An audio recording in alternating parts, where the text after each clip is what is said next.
ఖమ్మం జిల్లాలో మిషన్ భగీరథ కార్మికులు నిరవధిక సమ్మెకు దిగారు. నెలల కొద్ది జీతాలు పెండింగ్ ఉండడంతో అప్పులు చేయలేక, పస్తులు ఉండలేక తాడో పేడో తేల్చుకునేందుకు సిద్ధమయ్యారు.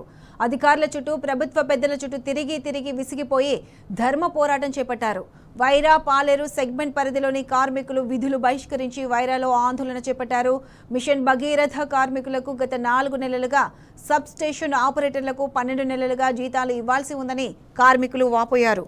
జీతాలు రాక ఇల్లు గడవని పరిస్థితి నెలకొందని, పిల్లల చదువులు, అనారోగ్య సమస్యలతో సతమతమవుతున్నామని కార్మికులు చెబుతున్నారు.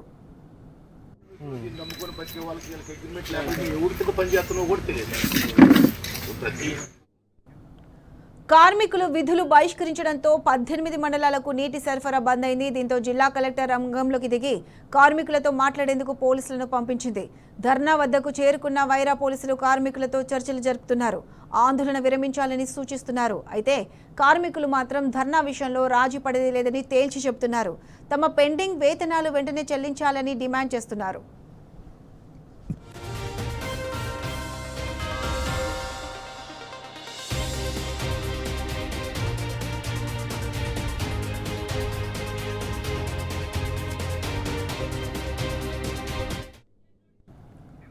రైట్, ఇదే అంశానికి సంబంధించి పూర్తి అప్డేట్స్ మా ప్రతినిధి సాంబా లైవ్ లో అందిస్తారు. సాంబా, చెప్పండి. మిషన్ భగీరథ కార్మికులకు దాదాపు 12 నెలల నుంచి జీతాలు లేక అవస్థలు పడుతున్నారు. దీనికి సంబంధించి ప్రభుత్వం ఇప్పటి వరకు స్పందించలేదు. పూర్తి అప్డేట్స్ ఏంటి? ప్రత్యూష, ప్రజలకు మెరుగైన మంచినీటి సదుపాయం అందించాలనే లక్ష్యంతో కేసీఆర్ ప్రభుత్వ హయాంలో చేపట్టినటువంటి మిషన్ భగీరథ పథకం మూలన పడేటువంటి ప్రమాదం ఏర్పడింది. కనీసం జీతాలు చెల్లించలేనటువంటి పరిస్థితిలో ప్రభుత్వం ఉండడంతో ఆకలి కేకలతో మిషన్ భగీరథ కార్మికులు ఆందోళన బాట పట్టారు. దాదాపు వైరా అట్లాగే పాలేరు సెగ్మెంట్ పరిధిలో ఉన్నటువంటి 300-400 మందికి పైగా కార్మికులు ఆందోళన బాట పట్టి తమ జీతాలు చెల్లించాలని డిమాండ్ చేస్తూ ధర్నాకు చేపట్టారు. వైరా ప్రస్తుతం మిషన్ భగీరథ కార్యాలయం దగ్గర మనం ఉన్నాం. పెద్ద ఎత్తున వీళ్ళంతా తరలి వచ్చి తమకు రావాల్సినటువంటి జీతాలు చెల్లించాలని డిమాండ్ చేస్తున్నారు. కార్మికులకు 4 నెలల జీతాలు పెండింగ్ ఉన్నాయి. అట్లాగే సబ్స్టేషన్ ఆపరేటర్లకు దాదాపు 13 నెలల పైగా పెండింగ్ లో ఉన్నట్టుగా అధికారులు చెప్తా ఉన్నారు. దీంతో ఆకలి కేకలు పడుతున్నాం, ఇబ్బందులు పడుతున్నామంటూ మిషన్ భగీరథ కార్మికులు చెప్తా ఉన్నారు. ప్రభుత్వం ఖచ్చితంగా స్పందించే వరకు మేము ఆందోళన విరమించలేదంటూ చెప్తున్నారు. 18 మండలాలకు పైగా నీటి సరఫరా నిలిచిపోయింది. మనతో పాటు నాయకులు ఉన్నారు. ఏం జరుగుతుందంటే, మీకు ఎన్ని నెలల శాలరీ రావాలి, అసలు ఏం జరుగుతుంది, ఎందుకు ధర్నా కూర్చున్నారు? మిషన్ భగీరథలో 2018 నుంచి ఈ మిషన్ భగీరథ చేయడం జరుగుతుంది. అంతకుముందు ఖమ్మం జిల్లాలో సిపిడబ్ల్యూఎస్ స్కీములు అని చెప్పేసి 2000 సంవత్సరం నుంచి కూడా ఈ ఖమ్మం జిల్లా 23 స్కీములు ఉన్నాయి. 23 స్కీములలో 360 మంది పనిచేయడం జరిగింది. మిషన్ భగీరథ వచ్చిన తర్వాత రాష్ట్రంలో ప్రజలెంతో మరి స్వచ్ఛమైన వాటర్ని అందించుకుంటూ కార్మికులు జీతాల కాడికి వచ్చేసరికినే మరి అనేక ఇబ్బందులు పడాల్సి వస్తుంది. ఎంతమందిని అధికారులని బతిలాడినా, అధికారులు వేడుకున్నా కానీ మరి వాళ్ళు కనికరించేటట్లేదు. అధికారులు కమిషన్ల కోసం అయితే ఎన్ని బిల్లులేం చేస్తారు, కార్మికుల జీతాలు వచ్చేసరికినే వాటిని నెలసరి పెండింగ్లో పెడుతున్నారు.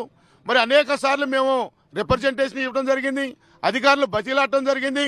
మరి ఒక్కొక్క కార్మికుడు 460 మంది కార్మికులు ఇప్పుడు ఇక్కడ ఉన్నారు. ఒక్కొక్క కార్మికుడికి 50-60 వేల రూపాయలు గవర్నమెంట్ కానీ కాంట్రాక్టర్ కానీ మరి అప్పులు పాలు చేశారు. మళ్ళీ వాటి కోసం అప్పు చేసుకొని పెట్రోల్ పోసుకొని వీధి తిరుక్కుంటా స్వచ్ఛమైన మంచినీటిని ప్రజలకు అందిస్తున్నాం. మేమన్నా ప్రజలు ఇబ్బంది పడుతున్నారేమో, బాధపడుతున్నారేమో ఈ ధర్నా చేయటం వల్ల అని చెప్పేసి మేము ఆలోచిస్తున్నాం. కానీ అధికారులు మాత్రానికి నిమ్మకు నీరెత్తినట్టుగా వ్యవహరిస్తున్నారు. ఒక్కొక్క కార్మికుడి మీద, సూపర్వైజర్ మీద 30,000 డ్రా చేస్తూ 15,000 రూపాయలు సూపర్వైజర్కి ఇస్తున్నారు. 26,000 డ్రా చేస్తూ 15,000 కార్మికుడికి ఇస్తున్నారు. వాళ్ళకు వచ్చే కమిషన్ల కోసం కానీ, వాళ్ళకు వచ్చే లాభాల కోసం కానీ వాళ్ళు కకృతి పడుతున్నారే తప్ప కార్మికుడికి మేలు జరగాలని తెలంగాణ రాష్ట్రంలో ఇంత స్వచ్ఛమైన నీళ్లు అందిస్తున్న ఈ కార్మికుల కష్టాలను మరచం తీర్చడానికి అధికారులు ఎటువంటి చర్యలు తీసుకోవట్లేదు. అనేక రకాలుగా ప్రయత్నం చేసినాం. విధి లేని పరిస్థితిలో తప్పదనుకున్నాక జేఏసీగా ఏర్పాటు చేసుకొని అటు ఐఎన్టీసీ, ఇటు సిఐటియు, ఇటు బీఆర్టీయు అందరం కూడా ప్రతి ఒక్క కార్మికుడు కష్టాన్ని అర్థం చేసుకొని మనందరం రోడ్డెక్కాలి. రోడ్డెక్కితేనే మనకు జీతాలు వస్తాయి. జీతాలు కనీసం మన కార్మికులందరికీ కూడా అందే విధంగా ఏర్పాటు చేయాలని చెప్పేసి ప్రయత్నం చేసుకొని ఇప్పుడు మీరు ప్రభుత్వం దృష్టికి మీ సమస్య తీసుకెళ్లారా? కార్మికులు ఏమంటున్నారు? ప్రభుత్వం నుంచి కానీ లేకపోతే అధికారుల నుంచి కానీ ఏమన్నా మీకు ఒక వర్తమానం వచ్చిందా?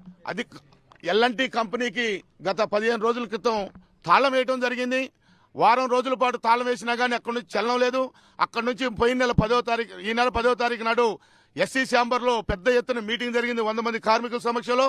నా దగ్గర ఈఎండి డబ్బులు ఉన్నాయి, 1,40,00,000 రూపాయలు మీకు ఒక్క నెల జీతం వేస్తా అన్నారు. 21వ తారీఖు నాడు మళ్ళీ ఎస్సీ గారిని కలవగా నాకు ఆ డబ్బులు తీసి వేయటం నా వల్ల కాదు, వాళ్ళకి నేను 10 నెలలు అవుతుంది అగ్రిమెంట్ చేయలేదు అని చెప్పి ఎస్సీ గారు చేతులు ఎత్తేయడం జరిగింది. ఆ తర్వాత విధి లేని పరిస్థితిలో రోడ్డు మీద కూర్చొని కార్మికులకు రావాల్సిన ఒక్కొక్కరికి 50,000 రూపాయల జీతం డబ్బుల కోసం ఇవాళ మేము ఈ దీక్ష చేయాల్సిన పరిస్థితి ఏర్పడింది. ఇంకా చాలా మంది మనతో ఉన్నారు, అడుగుదాం, తెలుసుకున్న ప్రయత్నం చేద్దాం.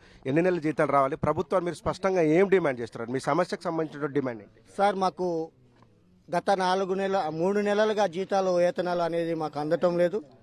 కంపెనీని అడిగితేనో గవర్నమెంట్ కంపెనీని అడిగితే అధికారుల మీద చెప్తున్నారు, అధికారులను అడిగితేనే ఏజెన్సీ వాళ్ళ పేరు చెప్తా ఉన్నారు. ఈ ఏజెన్సీ వాళ్ళు కూడా మొదటి నుంచి కూడా అగ్రిమెంట్లోనే మాకు కావాల్సినటువంటి సమకూరినటువంటి వేతనాలు చెల్లింపులోనే వీళ్ళు సరిగా చెల్లించలేకపోతున్నారు. ప్రతి నెల 5వ తారీఖు ఇస్తామని హామీలో రికార్డ్ చేసిన విధానాన్ని అవలంబించకుండా వేరే విధానంగా 15-20 రోజులకి ఇస్తా ఉన్నారు. అది దాని తరుణంలోనే 3-4 నెలలకు ఒకసారిగా అదే విధంగా ఇట్లా ధర్నా చేస్తేనే తప్ప వాళ్ళు ఇచ్చే పరిస్థితి లేదు. అదేవిధంగా మేము గవర్నమెంట్ని ఒకే విన్నపం చేస్తున్నాం, ఏంటంటే ఈ కాంట్రాక్ట్ వ్యవస్థను తీసేసి కార్పొరేషన్ వ్యవస్థను తీసుకురావాలని మేము డిమాండ్ చేస్తున్నాం. Thank you so much. ఇది వైరాల్ ఉన్నటువంటి మిషన్ భగీరథ కార్మికుల సమస్య. ఖచ్చితంగా తమకు రావాల్సినటువంటి పెండింగ్ జీతాలు చెల్లించాలని వాళ్ళు డిమాండ్ చేస్తున్నారు. ఆకలితో ఉంటున్నాం, పస్తులు చెందుతున్నామంటూ అంత ఆందోళన వ్యక్తం చేస్తున్నారు.